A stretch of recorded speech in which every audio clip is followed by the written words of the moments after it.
Signal ghosts.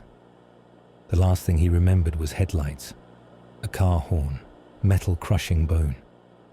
Then he blinked awake, but something was wrong. The world stretched below him from an impossible height. Across the street, a red hand pulsed in time with something burning inside his chest.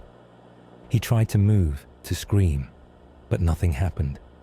Then he saw himself stagger to his feet at the edge of the crosswalk, bloodied, shaken, with a thin smoke wafting from his neuroport. But he was alive and limping away. 2 glowing switches floating in the void around him. Walk, don't walk. He touched one. Outside, the light changed. Pedestrians moved, cars braked. The city obeyed, but not the man who wore his face. That one kept walking, oblivious, alive. He wasn't dead, not exactly, but a copy of himself. His mind, thoughts and memories all trapped in the circuitry of a crosswalk signal. Days blurred into routine. The endless stutter of traffic, the glow of neon. Sometimes he saw himself again, at first alone, then laughing with friends, then holding hands with a woman. Later, pushing a stroller across the street, while the light in his chest flickered uselessly. The sight hollowed him out. The living man was building a life, a family, and he, the digital shadow, was locked into the duty of walk and don't walk, a slave to a blinking rhythm. He tried to reach across the gap, flickering the signals in odd sequences, holding red and green too long, pulsing in strange rhythms like Morse code. His other self would sometimes glance up at the glitching light, brow furrowed, uneasy. But the message never landed. It didn't matter what he did. The living man lived. The signal ghost only watched. One night, long after midnight, his other self stopped at the intersection. He looked older now, tired, shadows under his eyes, weight on his shoulders. He pressed the crosswalk button and stared up at the signal as if waiting for something. Inside, the ghost reached for the switch. But the system convulsed. Both lights blazed together, red and green, walk and don't walk, commands that contradicted themselves.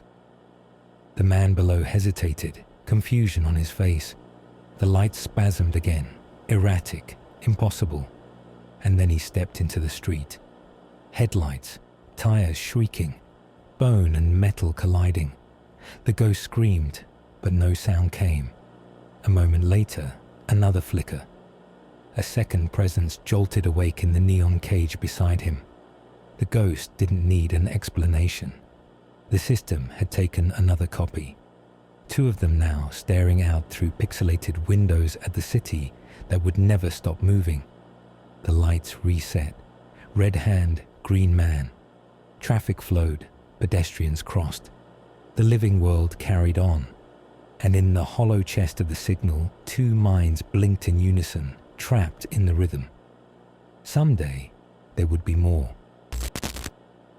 That was Signal Ghosts, a quickfire story written in under 500 words for Karl Otto's dark anthology. This one came from a comment by Fate Coder, who wrote, "A man gets killed on a crosswalk and finds himself trapped looking out through the crosswalk."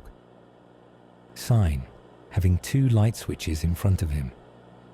3 times a week, every Monday, Wednesday and Friday, I take one of your prompts and turn it into what I call a quickfire story. The rules are simple. Under 500 words, written in under 3 hours. Your comments fuel the next nightmare, so drop one below. You might just see your idea here next time. And don't miss this. On September 15th, the full Karl Otto's Dark Anthology launches. A collection of original horror and sci-fi stories, available worldwide. If you like this story, make sure to follow me here for more quickfires and dark tales. Join me on Substack at Karl Otto's Dark Anthology for exclusive stories and updates.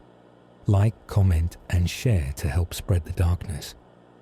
This is Karl Otto's Dark Anthology, where your nightmares breathe.